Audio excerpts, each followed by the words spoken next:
All right, then we get started. So, welcome everybody to today's webinar on the supply chain insolvency prevention blueprint. A very timely topic because we know that insolvencies are one of the main risks that companies are facing in today's environment. In Germany, we have a 10-year high of insolvencies, and that is, of course, very relevant for procurement departments on how to tackle and assess these types of risks in their supply base. And today I'm joined by, first of all, Dagmar Koch, country manager from Coface, who will be a partner of ours that we're working with on precisely this insolvency scoring and alerting. And Dagmar will give us some insights on the current economic environment and what this means also for company insolvencies.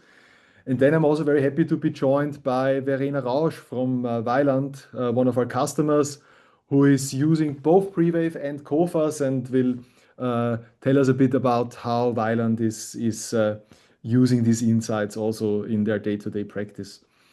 So maybe a few words before we kick it off with Dagmar. So this webinar will be recorded. We will also share the slides and the recording with you afterwards. There is a Q&A section in this webinar that every one of you can access and ask us questions. You can send these questions already during the webinar, and we will latest get to them at the end in the Q&A section. And so without further ado, I would like to hand over to Dagmar to walk us through the economic environment. Over to you, Dagmar. Thank you so much, Harald. Great pleasure to be with you all together. I have the challenge to lead you through an economic round trip in round about 10 minutes. So I will do my very best, but let me first briefly introduce to you Coface. And Harald, would you be so kind to switch to the next slide? So Coface is a trade credit insurer by nature, and we are one of the leading global players in the credit risk management. So we have around 100,000 clients and cover 200 markets. And I would like to give you kind of a few numbers just to get a feeling about us in terms of magnitude. We are providing access to approximately 245 million company data in around 200 markets. We cover with our trade credit insurance about 725 billion credit limits, so where we are going into the risk. And our risk managers, and you can see we are a global working company, and our risk experts are placed in close to 50 markets and take, of course, AI supported around 13,000 risk decisions every day. And what I would like to stress, because when I prepared for the webinar, I was thinking, what makes the cooperation with Prewave so unique for us? We celebrate this year as Coface our 80th birthday. So if you calculate, it's 1946 when Coface was founded, and it was right after the Second World War.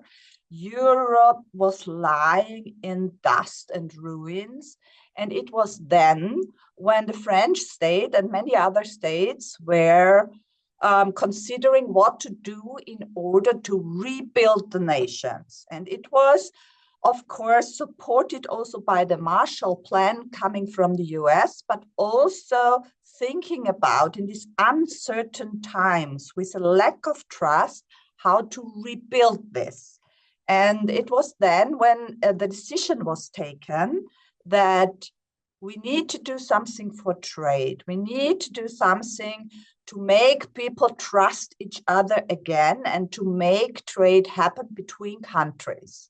And this is what creates our mission to have transparency along the supply chain and to have accurate data and risk analysis around the globe to improve the trade relationships and trade as such. And this is also what makes us so happy to cooperate with Prewave, because Prewave was founded in 2017, if I'm not mistaken, Harald, right? And I was really flashed by these two young people by then coming from university with the real ambition to make the supply chain more transparent, to make it better. And I think this is why, even though we are 80 years old and Prewave is just next year 10 years old, we are working so well together because we share the same passion. We believe that it's not risk or no risk. We believe that it's super important how to navigate through the risk. And transparency is one of the major drivers when it comes to create trust and to make trade safer. And this is when I want to jump right into the topic.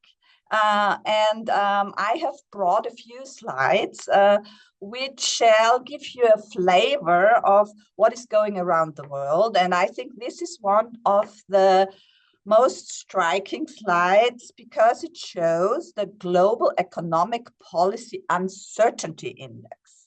What is it? It is an index created out of headlines of newspaper where some keywords reflecting uncertainty like shock, disaster are measured. And the more often these terms appear in the newspaper, in the major newspapers like Wall Street Journal, Le Monde, Frankfurter Allgemeine, the more often the words appear, the higher this index becomes. And if you look here at the graph, you can see a very peak at the Liberation Day. This was the day when the tariffs were announced by Mr. Trump. But you can also see that once it was clear that the tariffs are not to be implemented as they were announced, it was again going down. And then late 2025, early 2026, when we had all this Greenland and other topics, it went up again. So you can clearly see that in the past 25 years, it has never been higher than today. During the second Trump presidency. And this is also where the companies need to maneuver within this very uncertain environment to take a decision if things are very uncertain is explicitly difficult. And this is where our partners, our clients need to maneuver in, and where also we need to maneuver in. And what does this do with the world trade? And let me jump right into the next slide. So, is the party really over? Globalization, as you can see in this slide, beginning at the 1970s, really moved fast and then came to a certain plateau during the financial crisis in 2008, 2009. But if we look at China, you see that this was having a different kind of development. And why is this? It's not in US renminbi or euro terms. It's, if you look at this graph, it's the export of goods and services in percentage of GDP. So what does this mean? It means that China has also very well developed their internal domestic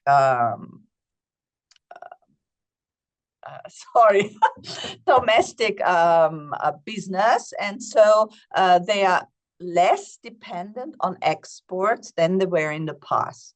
So a very interesting development. And we have to say that China, even so, and we will come to that later when we talk about the GDP,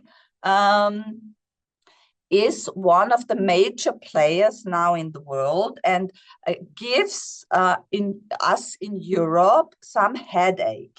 Why is this? And here I would like to jump right on the next page.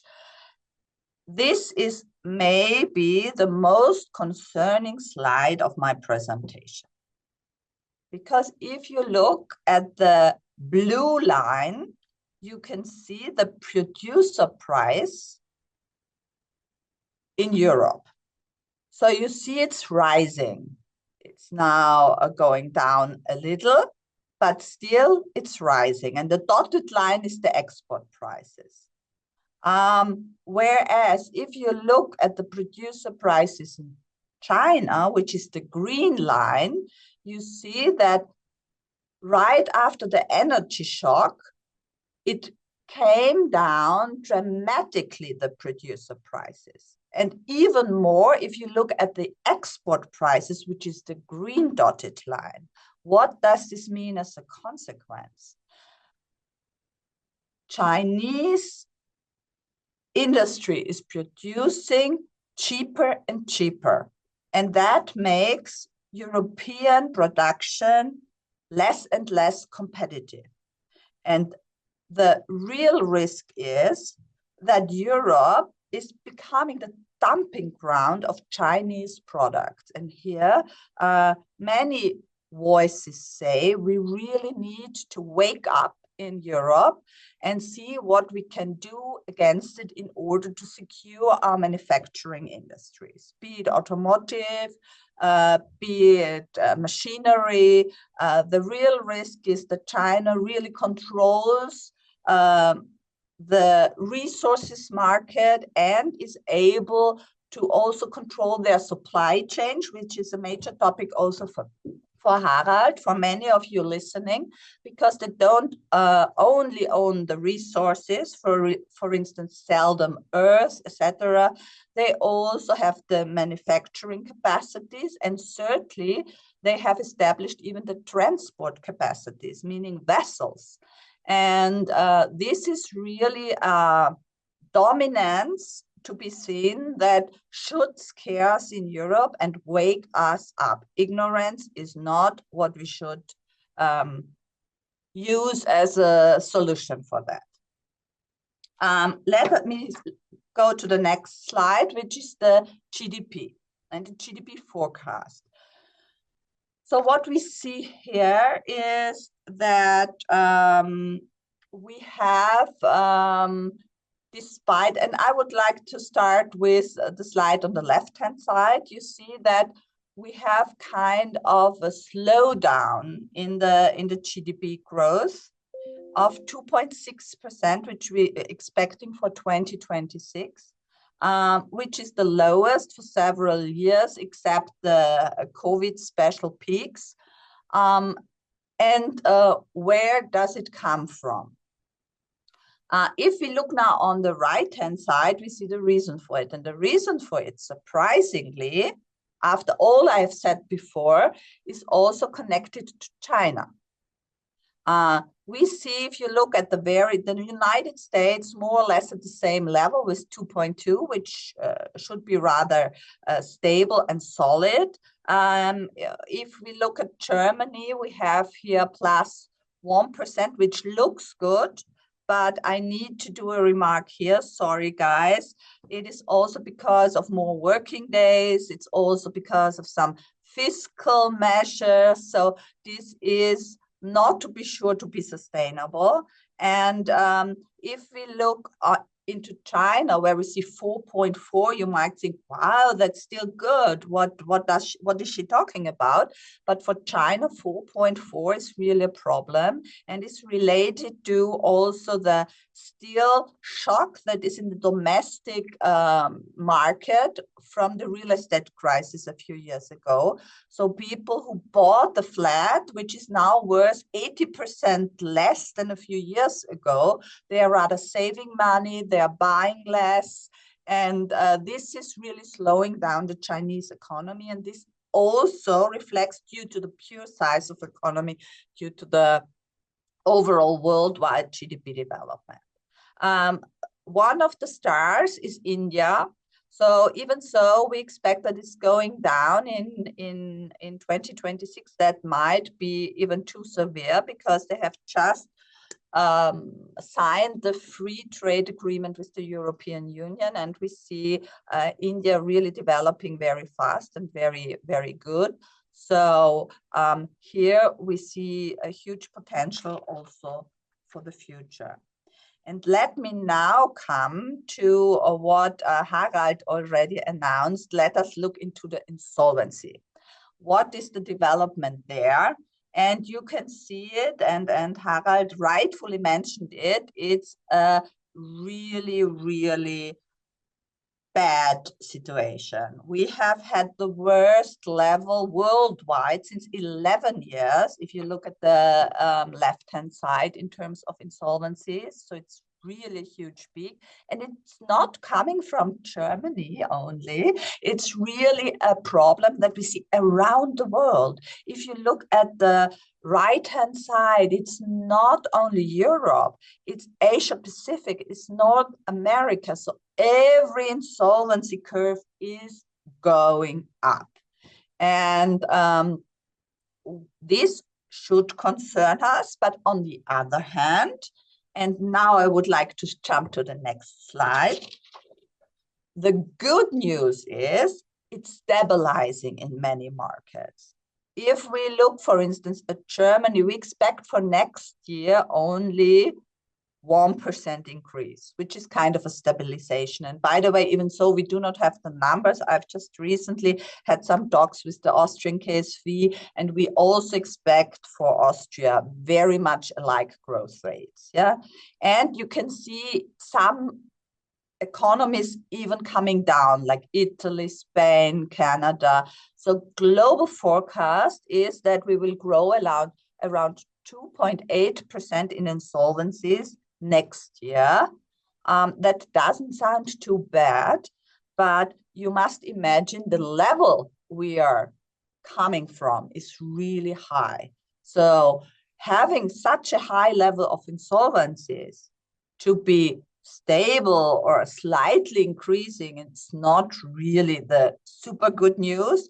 It's something we should still be acting very careful with, because also in Austria, we have a 10 years record high level of insolvencies in terms of numbers. We have come down with the amounts a little bit due to our so-called signal effect. We had a huge construction conglomerate going bust, and that was, of course, affecting the absolute numbers of receivables. But other than that, around the world, it's still extremely high. It's going to stabilize, but it's in many, many markets, not the real turnaround. So the message here is be vigilant and be careful and be ahead of the game.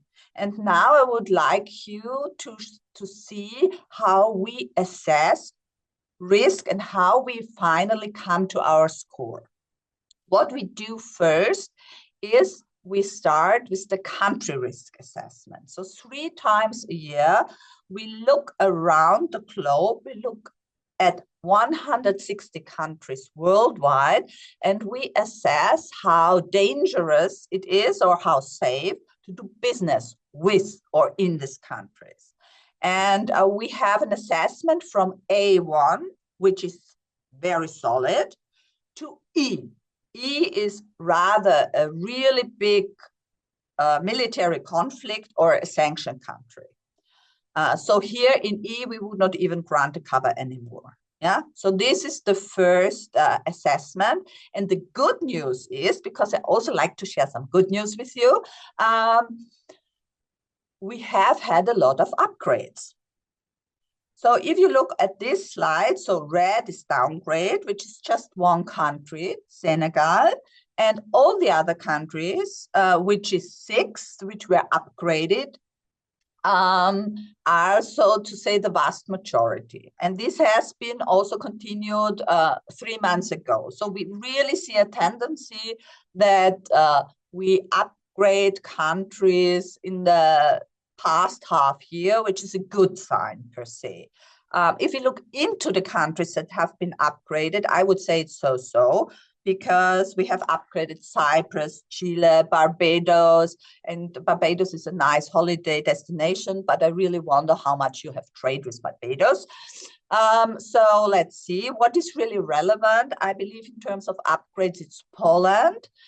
So we are very happy to have upgraded Poland this time. And also last time we have upgraded the Czech Republic. So here we really see our trading partner countries becoming more and more solid and stable. So if we look now or on the next level, we look at that's our sectors. And if we have sectors not for every country, but for the 28 most important markets, making about 80% of global GDP. Why is this? Not in every country you have all the sectors. And of course, we don't look in super detailed sectors because we want to have it comparable, and therefore we look into the main sectors, which are 13. Well, what I brought with me is the Western Europe countries. And if we look here on the table, we also here see upgrades in transport, for instance, in France or Spain, in agri-food in United Kingdom. But we also see a lot of red, for instance, in automotive and chemical, and also still in construction, maybe with one outlier, Spain. So where we really think vigilance is still very, very important to have. But also here, the good news is it's becoming better. And those who are used to our tables know that it has been much, much more reddish already in the past years. So overall, I would say the tendency gets better. However, still the level of uncertainty and insolvencies are very high. It's very good to be ahead of the game, to be close to the risk and to not watch in the mirror of the car to like steer it, yeah, but try to look in front. And when it comes then to the companies, the score, and now I would ask you, Harald, to move to the next slide, please. We are really looking into each and every company in detail. How do we do that? Of course, in some countries, we even create the information. We are an information provider by ourselves. So we generate the unique data from the companies. But around the globe, of course, we buy also from other providers information. And then what we do is to add the data we have from our 80 years of experience. We have, as a trade credit insurer, many, many clients who have many, many off-takers who have to inform us about payment behavior. So what we add to what we buy or create ourselves is, on the one hand, the country risk, the sector risk, then also the financial data, and then the predictive data we create as a trade credit insurer. And of course, we do not look only on the company, but we also assess the whole group in case it is interconnected to a group and the relevance of the financial situation of the group. And what makes this unique is that we have this comparable around the world. So you can imagine a 3-star hotel in country A may be very different to a 3-star hotel in country B. In Coface world, if we have a score 5 in one country as Koch in the other country is exactly the same risk, exactly the same probability of default. And that makes it very easy to assess and steer risk, because you do not need to think, is this now really the same risk in country E than in country B? You have transparency. You can steer better.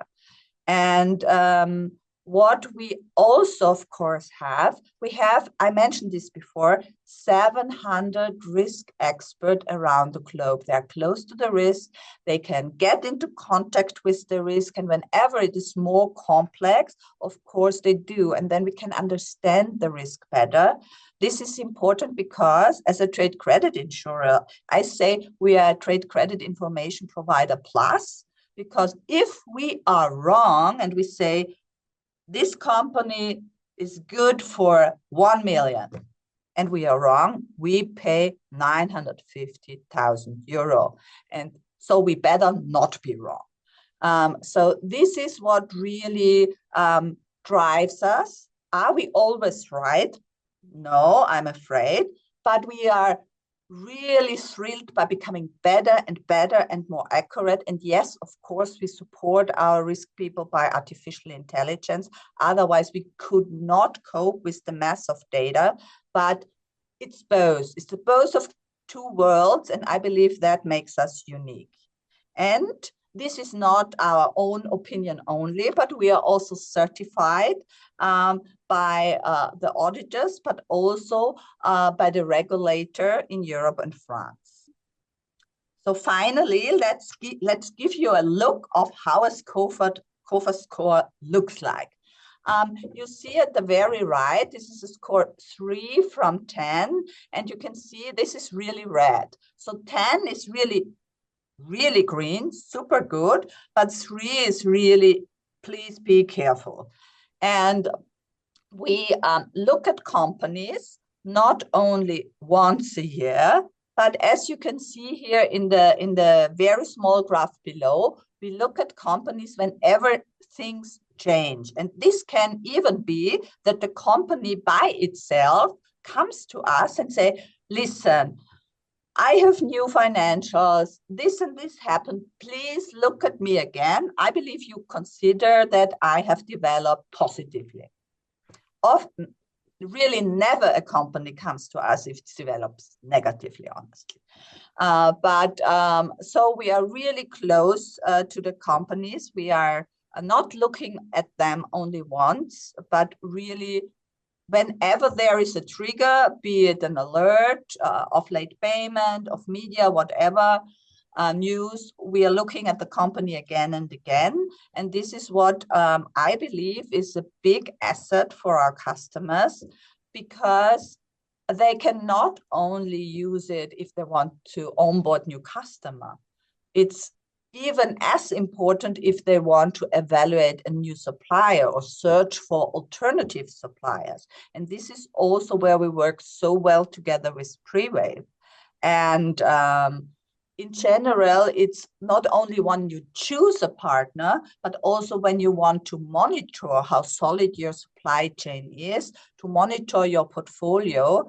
It is very, I believe, unique to have a measurement that is very dynamic and not changes just very rarely. And of course, it's often used to really set customized risk limits. So connected with the score to say, in case the score turns here or there, then there needs to be a certain preventive action. And this makes it transparent. This makes it also clear to the suppliers and off-takers. And I believe this is very helpful in order to navigate through risky and uncertain times and make trade safer and make trade possible. So thank you for your interest. And now I'm really so curious, Harald, how you see it from Prewave side, and what are you doing to support the resilience on the supply chain? Thank you, Dagmar, and thank you for these great insights. I think a great view as to the importance of the forward-looking and predictive nature also of evaluating insolvency risk. This is, of course, something that we at Prewave very much have also in our DNA. It's even in the name, staying ahead of the wave and having a risk management which is proactive and forward-looking. And that's why we are partnering with Coface, because we really see the ability to score being forward-looking and giving us a probability on the insolvency risk. And let me now show you how we are integrating the Coface financial risk into the broader supplier risk management that we offer at Prewave. First of all, a quick overview of Prewave. For those that are new, we are serving customers, more than 250 customers across several industries. Our top three industries that we are serving are automotive, energy, infrastructure, defense, and manufacturing more broadly. And what all of these companies have in common is that they want sustainable and resilient supply chains. And we at Prewave are offering the core data and the risk information that is needed as the foundation for sustainable and resilient supply chains. And these are monitoring of suppliers. So we serve more than 400 alerts per day across all of the customers that we are serving. We have also scored more than 1 million suppliers within our database, and that is at hand for our customers. And we are also mapping into the deeper supply chain. And these are the three core pillars that our solutions for sustainability and resilience rely on. Now, this alerting and monitoring, but also the scoring, happens across more than 150 categories at Prewave. You see some of them here. These range from legal stress to labor unrest, cyber risks, natural disasters, ESG, and of course also financial stress as a key pillar of supplier risk. And this is what we are powering also with Coface, both on the alerting but also on the scoring. When we work with our customers on supplier and supply chain risk management, it always happens on two dimensions. The first one is the faster time to response. This is when an insolvency happens, when an event happens, and you react to mitigate. The other one is the proactive approach, where something hasn't happened yet, but you want to prevent. And let me maybe start first with this reactive approach, the faster time to response. Why faster time to response? Because here you want to go from the event happening, where we as Prewave are then serving you alerts as fast as possible, into the actual mitigation. And of course, insolvencies are especially key here, because at the one hand, we want to know about deteriorating financial performance. If the insolvency happens, of course, we want to know it as fast as possible in order to avoid making payments and otherwise still handling and dealing with the supplier. And this is the combination of this time to know and then also time to respond that we want to shorten as much as possible. In Prewave, as part of the media monitoring, we are serving some insights on the financial health of suppliers. This is when they announce layoffs, when we see restructurings, when maybe short-term work is announced, when wages are paid late and we see complaints by the workforce. But of course, this is a point of view from the media data. We are also integrating then the Coface score into the alerting.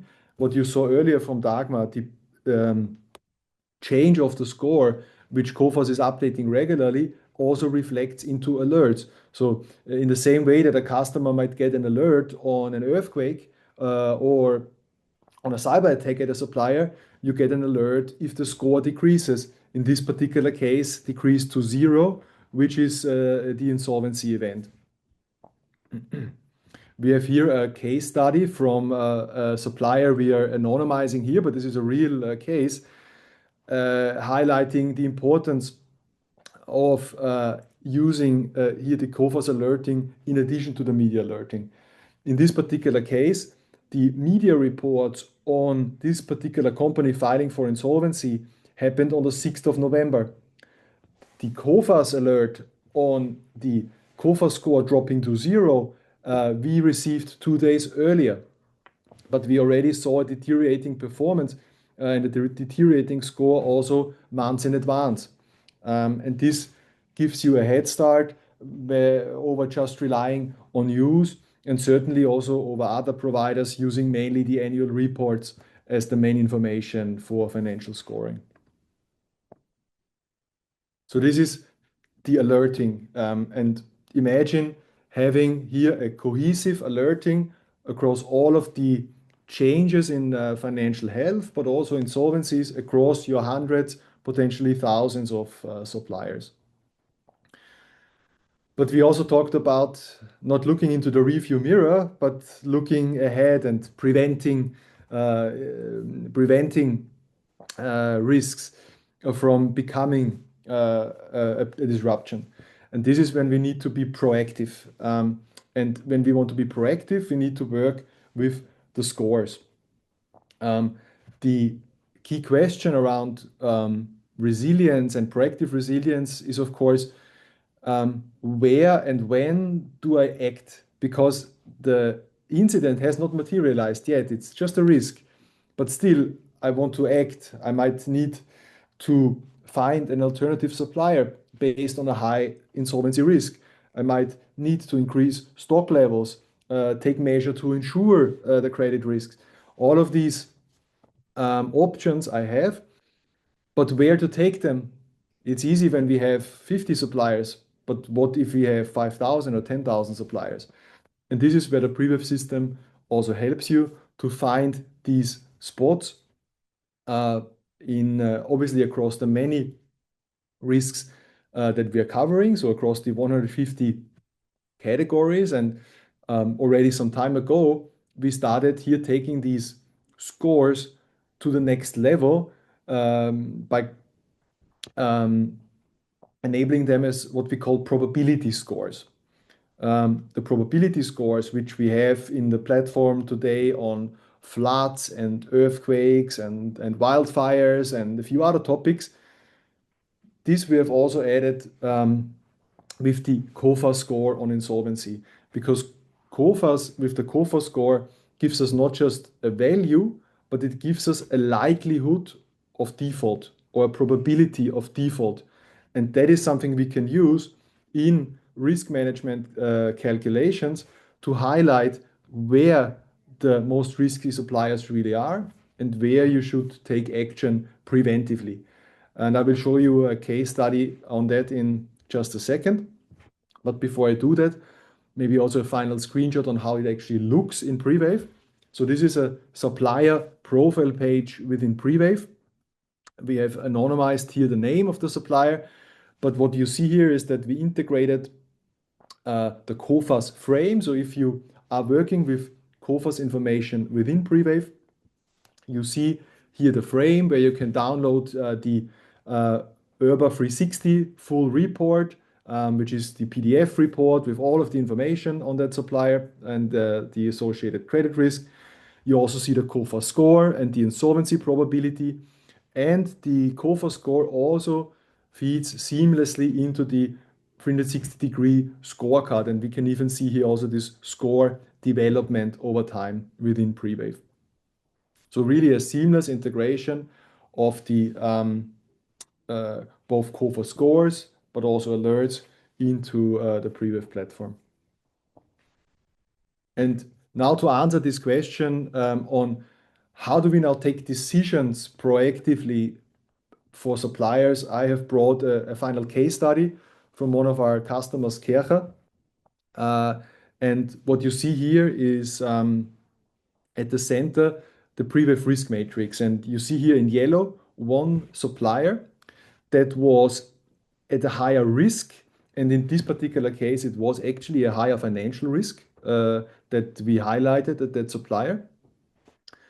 But it's not all about the risk. When we take a decision on where to invest, it's about the risk, which is here the x-axis, but it's also about the impact. And the impact basically means how important is this supplier to us. In this particular case, we model it with revenue at risk. So if that supplier fails, how much revenue can Koch lose based on the products they produce with that supplier? And in this case, this supplier was actually used in many products. Traditionally, it would not have been prioritized for any preventive measures because the purchase volume was rather low with that supplier. So on a traditional evaluation on purchase volume and risk, we might have not prioritized them. But because this supplier was feeding into a lot of products, the impact would have actually been very high. So Koch evaluated what to do. Should they install a second source? Should they maybe find alternatives on the medium term?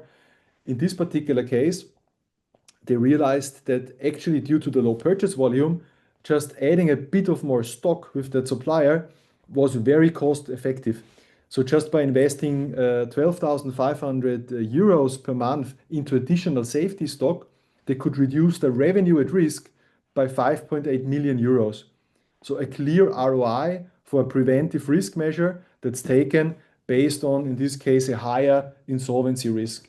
And of course, this is a dynamic process that can be repeated once per quarter based on also the changing COFA score. So it could be that over time, additional or new suppliers move into the red and they need to be mitigated.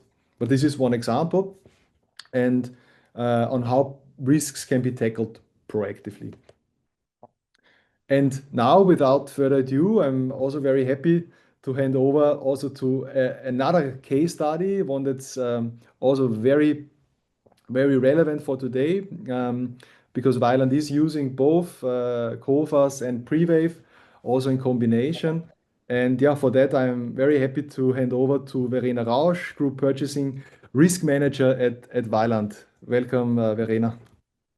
Thank you very much, Harald. Great to be there. So hello, everybody. Let's focus a bit more on the operations now. So I'm from the Vaillant Group. I'm doing risk management since 2 years, and we just recently started with the full scope of Prewave and Coface.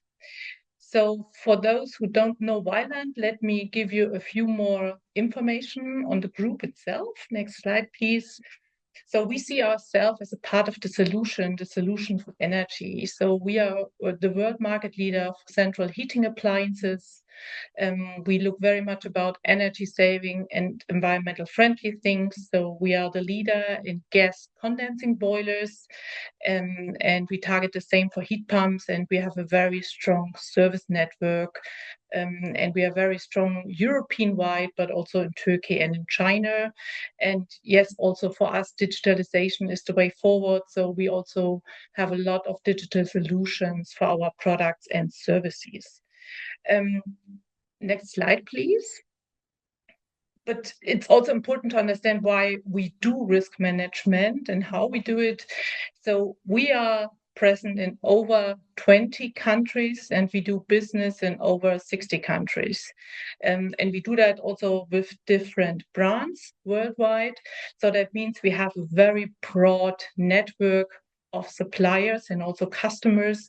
And especially on the suppliers, we need to be very ahead of the wave to be sure that our supply chain is resilient and that we can cover our customer demands. And why it is so spread? Because we also produce in several locations. We have cross-lane production and also product development. Currently, we produce at 11 locations. You see, it's still very concentrated in Europe. Nevertheless, we also have extended our production in China, and we also have a very strong production in Turkey. We have a uniform, sorry, that was too quick, Harald. We have a uniform production system. We have 9 research and development locations. That also means that we have a lot of international demands popping into the procurement area. So our group buyers have also to be sure that they cover all the needs here. And yeah, that's also about high efficiency technologies. So next slide, please.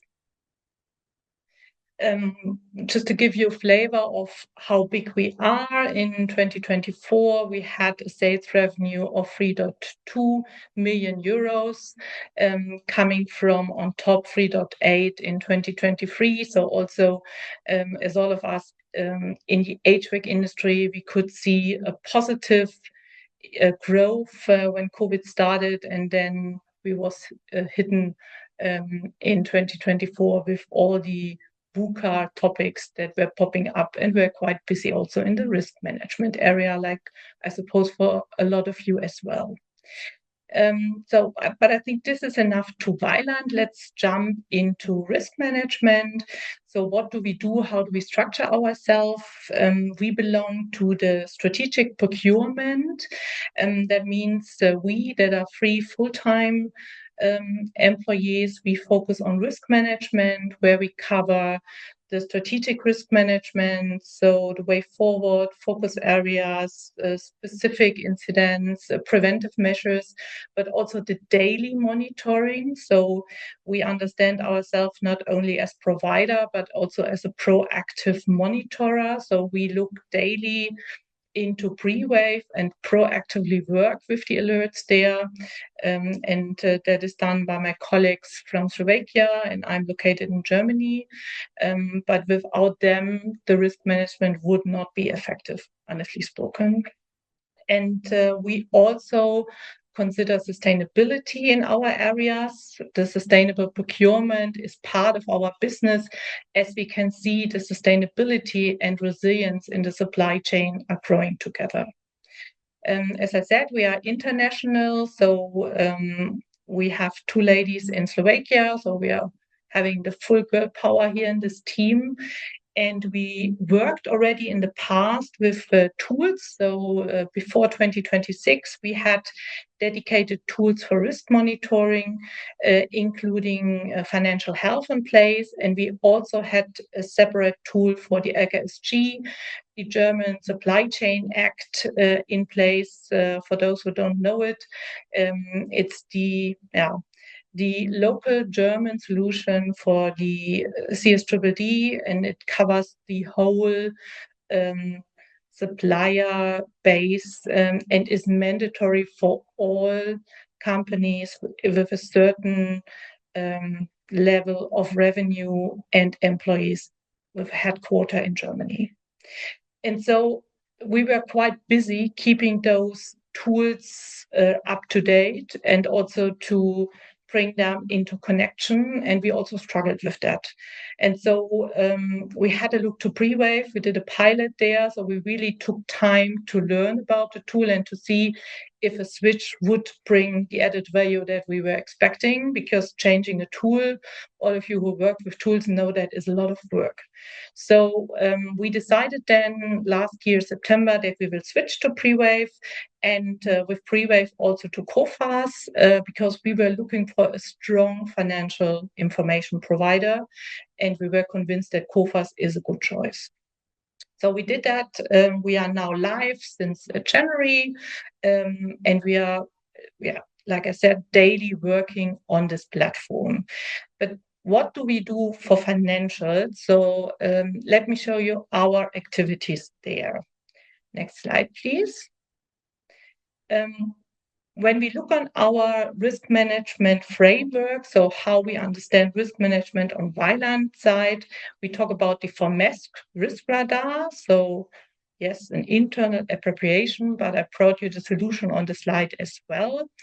It is driven by the financial health of our suppliers, and we heard already insolvency is increasing. We can only underline that, but we also see that the core of our suppliers has also a connection to the automotive sector. So we at a certain point also have to look to the automotive dependency to understand preventive if a supplier might become a problem. So that's what we do currently on financial health. We look on all the cyber risks and supply interruptions that are popping up via Prewave. We are quite busy with the tariff wars that are going along. And last but not least, we also have to look at the LKSG, as I said before. And if you bring that all together, it sums up to our fabulous Foremost risk radar. Next slide, please. So what do we really do with financial health monitoring? I would say we use that proactive. We use that proactive because we have one dedicated person who's really focusing on financial health of suppliers.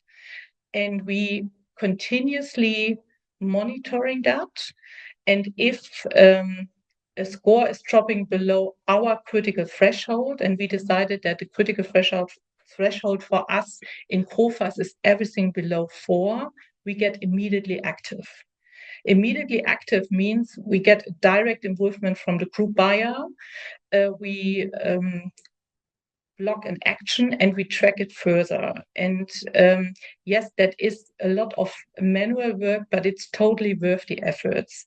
In the past, we had several examples, and just recently as well, where we were the first calling the supplier, asking him what's going on, and they actually need to confirm that they have a problem. And we got confirmed that we were really the first who were aware of it. We even had the sad situation that we knew it before the employee. And that is based on this proactive monitoring that we're doing there.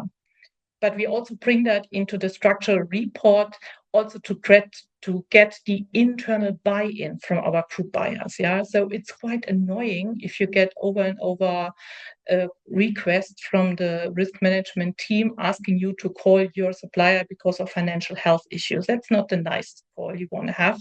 So you also need a negotiation power there, and you need the empowerment. That's why we decided we will go for a structural report. That's what we call the financial health report.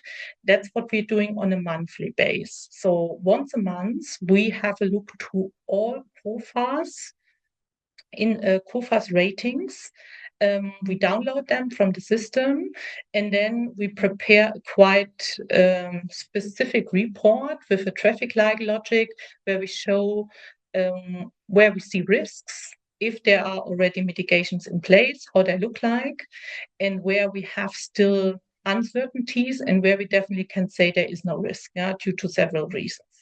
And so this report we started a year ago, and we could see that more and more internal departments got very interested in this report because this comprehensive overview was a quite new topic. And we can also see that with the first one we did now with Coface, we gain a high transparency on suppliers we didn't have before.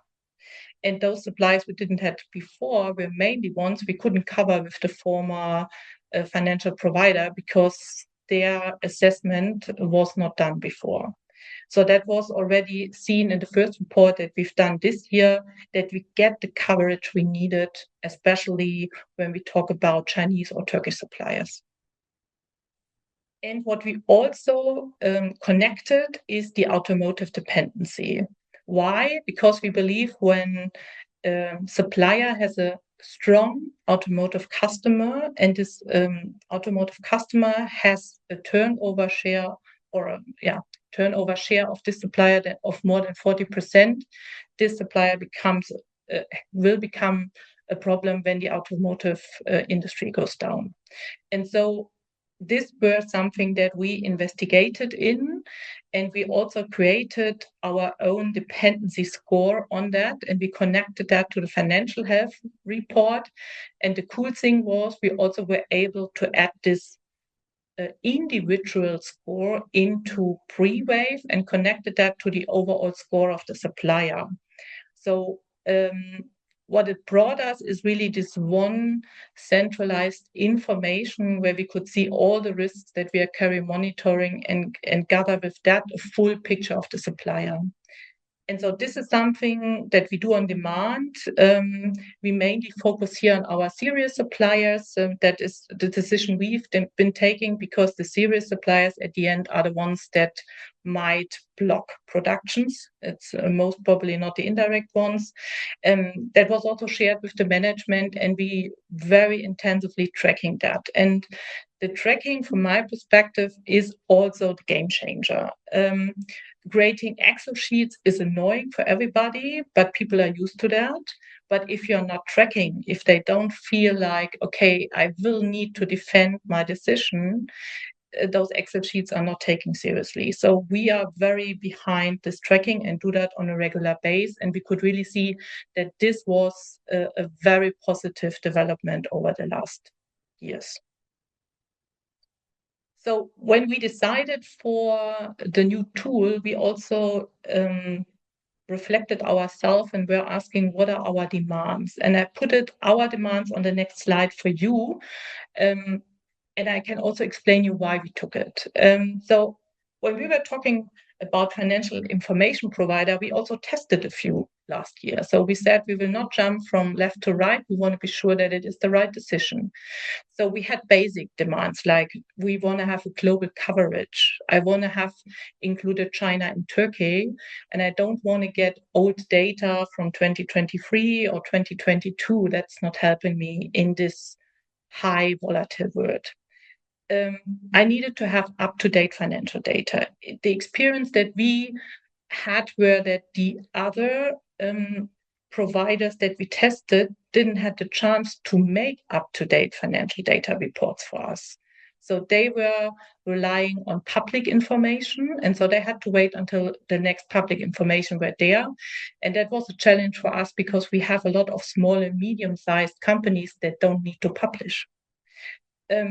And further to that, we see this financial information not as an expert information. We see that as an information that our group buyers need to understand easily. So it was important for us that we have an easy to understand report that shows high quality data that everybody can understand, and that we also have simple user interfaces because we want to have the people to work with.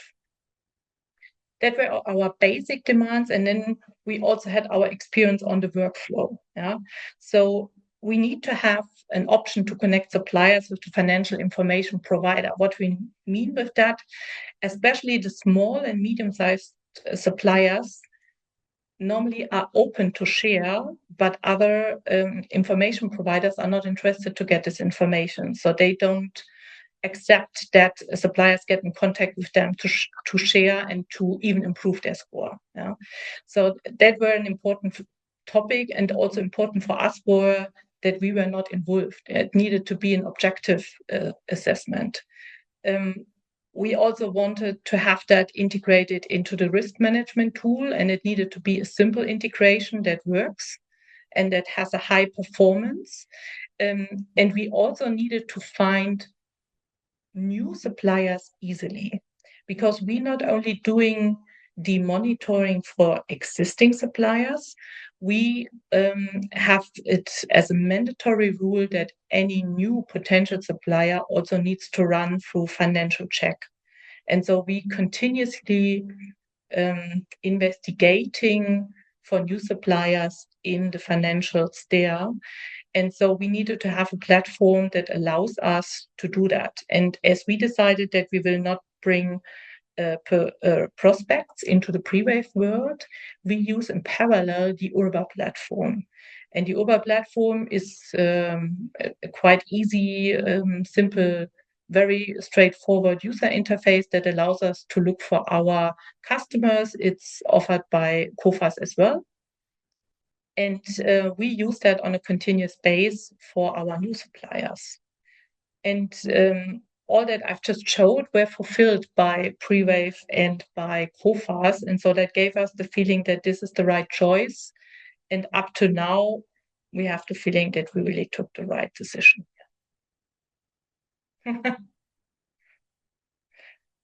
Yeah. Thank So you, Verena. Thank you. Thank you so thank much. you. Very, very insightful. And also thank you for sharing a bit your criteria for selecting, because I think that's very helpful perspective for also the listeners out there. So a few questions have already come in, and actually Dagmar, I think, was working overtime in the background on answering already some of them. One question that I see is, for you, Verena, is you talked about this follow-up tracking, and that was very important for you to implement this process. Who is responsible for that? So who is then taking the action? Is it the purchaser, the commodity manager, or is it you and your team? How does this follow-up tracking really work? Yeah. It's a shared responsibility. So what we do is we launch an action, and Prewave allows to assign more than one person to an action. So we normally take into consideration the lady who takes care about financial health, and then the group buyer. And we have one phase to the supplier. That means the group buyer is responsible to get in contact with the supplier, and then is then bringing back the information to the risk manager. And at the same time, the risk manager will remind the group buyer if they run out of time with this action. Okay. And I think maybe a follow-up question to that. I think maybe for me the strongest statement you gave was that there were cases where you were the first one calling the supplier and the employee on the other side didn't even know. I mean, this is a very strong statement. How does the supplier react when you confront them, with information? Like, how is this managed in the supplier relationship typically? Mm. Um, that's the learning path from my perspective. So when we started with that and we had a lot of open questions, we also could see that a few group buyers really took it as an opportunity to improve their negotiation power. Others were rather shy. And so we gave them predefined questions that they could use. And we also, in critical cases, followed the calls with them so that they feel like they have a financial backup if people ask too many detailed questions. And the important topic for us was always that we keep it on eye level. So our argument was that it is really about resilience. It's not about being a black shark in the market or not being transparent. But we at the same time said we have to make a risk management that works for us, and that includes financial information. And so we, over time, saw that the suppliers are normally willing to share when you treat them well, I would say. Yeah, so if you had before not a good relationship, it will not improve throughout that questions. But if your relationship was okay, normally you can also not easily but fairly discuss also the financial health with them. Yeah. We're all humans after all, right? And at the end of the day, it's about having a respectful relationship. Maybe Dagmar, for you, because I mean, this is clearly showing that the COFAS score and can be very early and very predictive. So how do you do this again? How can you be also maybe compared as to other providers on the market, be so much more early, in these assessments? How do you do this? It's not a single thing we do, honestly. It's, of course, we have a lot of skin in the game because, as mentioned before, we are coming from the trade credit insurance. So we have a very good connection also with our risks. So we normally get the data very early because we request it also, because if we are not accurate and we are not in a timely manner, we, with our insurance limits, will be too risky. And this is, I believe, one of the major important things. Also, the risk want to get the limits granted for their supplier, so they are providing us with information. And one question in the chat was also what triggers a downgrade. It can be financial information. It can be that we receive warnings from other insured parties that they have not received payment from or late payment from this company, and this triggers immediately an event. It can also be that the industry as such, and we have discussed beforehand about automotive, and also Verena mentioned this 40% threshold she has established. I think that's really awesome what you do, by the way. And so if we see that there is a problem in the industry, if we see that by nature this company has very weak financials with a very low EBIT margin, etc., very weak equity ratio, and then they don't provide us with information, also that can trigger a downgrade. So because if you are intransparent, that also means something. And so there is no one answer to this question. I think it is really that as a trade credit insurer, we need to be vigilant. And of course, we cannot provide the data in detail, also due to confidentiality reasons. So we will not share, but of course it will have an impact on the score. And I think what is really unique is that this is really comparable throughout the world. It's not different in one country to the other, but we treat everybody alike. And so you can really very well compare one supplier to another.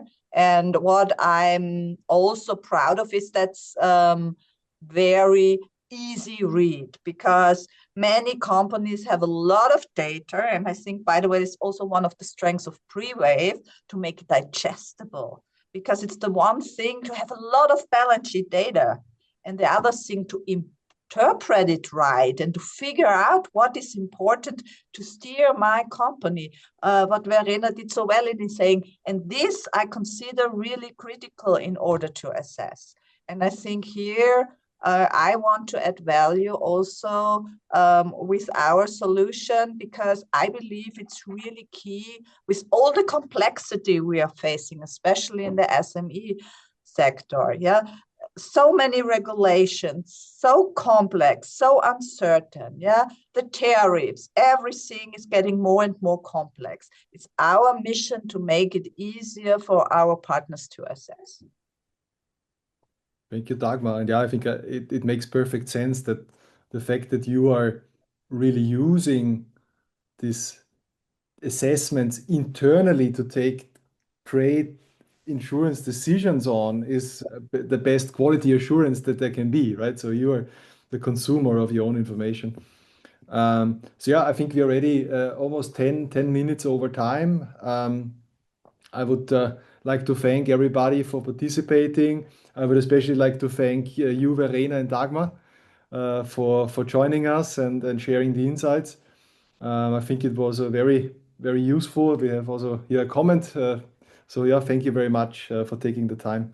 And please, if there's any question popping up, I of course can only talk for me, but then reach out, and we are.